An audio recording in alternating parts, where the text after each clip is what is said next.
আজি ঢেকীয়া আৰু কঁঠালৰ গুটি লৈ এখন দাইল বনাওঁ বুলি ভাবিলোঁ।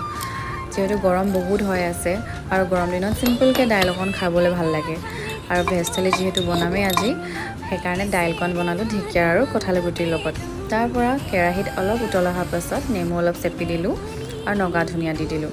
এনেকৈ নেমু চেপি দিলে টেঙা দাইল হিচাপে খাই ভাল লাগে। লগতে ঢেকীয়া চব্জি অলপ বনাইছিলোঁ, আলু আৰু মটৰ ব্যৱহাৰ কৰিছিলোঁ।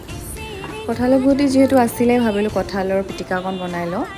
এইফালে চাটনি নৰসিংহ আৰু নগা ধনিয়াৰ লগত, আৰু মোৰ থালি এয়া হৈ গ'ল ৰেডি।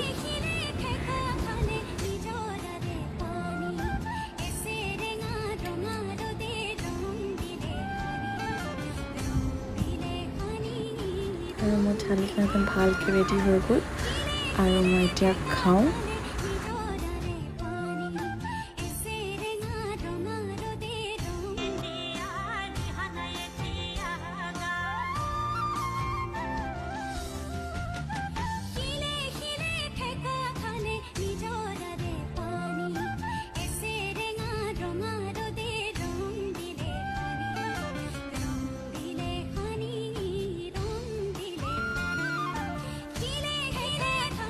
কঁঠালৰ পিটিকাটো বহুত সোৱাদ লাগিছিলে খাই পিনে খৰিচাৰ লগত।